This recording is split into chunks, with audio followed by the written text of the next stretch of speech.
সম্প্রতি রেল স্টেশনে চুরি ও ছিনতাইয়ের ঘটনা বেড়ে যাওয়ায় আতঙ্কে আছেন যাত্রীরা। ঈদের ভিড়ে এসব ঘটনা বাড়তে পারে বলেও আশঙ্কা করছেন তারা। যদিও দুর্বলতার কথা মেনে নিয়ে ঈদকে সামনে রেখে সর্বাত্মক নিরাপত্তার আশ্বাস দিয়েছে রেল কর্তৃপক্ষ। ওয়ালিউল সাকিবের রিপোর্ট। গত ৪ মার্চের ঘটনা। কমলাপুর রেল স্টেশনে দিন দুপুরে মোবাইল ছিনতাইকারী হাতে নাতে ধরা পড়ার পর চলে গণপিটুনি। তার আগে আরেকদিন স্টেশন অফিস থেকে কম্বল উধাও। এমনকি খোদ কমলাপুর স্টেশন সংলগ্ন রেলওয়ে থানা থেকেই মোবাইল চুরির ঘটনাও ঘটেছে। কেবল কমলাপুর নয়, দেশের আরও কিছু রেল স্টেশনে এরকম ঘটেছে। স্টেশনগুলোতে সম্প্রতি চুরি ছিনতাই বেড়ে যাওয়ায় আতঙ্কে আছেন নিয়মিত যাত্রীরা। ঈদের সময় এসব ঘটনা আরও বেড়ে যাওয়ার আশঙ্কাও করছেন তারা। ব্রেকফাস্ট, টিফিন কিংবা স্ন্যাক টাইমে মজাদার আয়োজন মানে all time bread.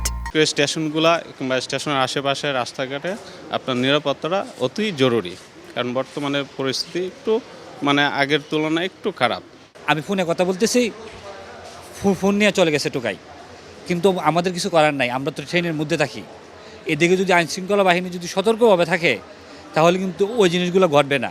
Railway police এবং রেলওয়ে যে কর্তৃপক্ষ আছে তাদের আরও কঠোর হওয়া উচিত এবং এ বিষয়টার প্রতি তাদের নজরদারি রাখা উচিত। স্টেশন এলাকায় ভাসমান জনগোষ্ঠী ও মাদকাসক্তদের চলাফেরায় নিয়ন্ত্রণের অভাব, সেখানে অপরাধ বেড়ে যাওয়ার পেছনে দায়ী বলে মনে করেন অপরাধ বিশেষজ্ঞরা।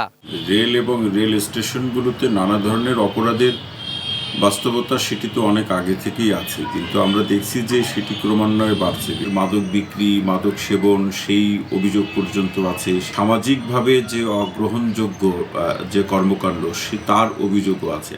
নিরাপত্তা দুর্বলতার কথা স্বীকার করেছেন বাংলাদেশ রেলওয়ের মহাপরিচালকও। এক্ষেত্রে জনবল ঘাটতির কথা জানান তিনি।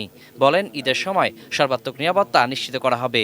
যাত্রীর সংখ্যা অনেক বৃদ্ধি পেয়েছে, সেই তুলনায় আমাদের নিরাপত্তা বাহিনী বা পুলিশের সংখ্যা বাড়ে নাই। আমি মনে করি সেখানে কিছুটা দুর্বলতা রয়ে গেছে। অতিরিক্ত পুলিশ চেয়েছি। আমাদের যে রেলওয়ে নিরাপত্তা বাহিনী আছে সেই নিরাপত্তা বাহিনীকে আমরা যাতে আরও বেশি দিতে পারি, সেজন্য আমরা কিছু আনসার নিয়োগ করতেছি।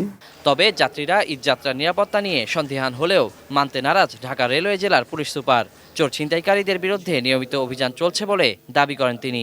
প্রতিদিনই দেখবেন যে আমাদের গ্রেপ্তার অভিযান অব্যাহত আছে। আমরা প্রতিদিনই কোনো না কোনো থানাতে এবং রেল স্টেশনে আমরা অভিযান করি। আমাদের প্রতিদিনই অপরাধী ধরা পড়ছে। ঈদযাত্রায় যাত্রীদের সতর্ক থাকারও আহ্বান জানিয়েছে রেল কর্তৃপক্ষ।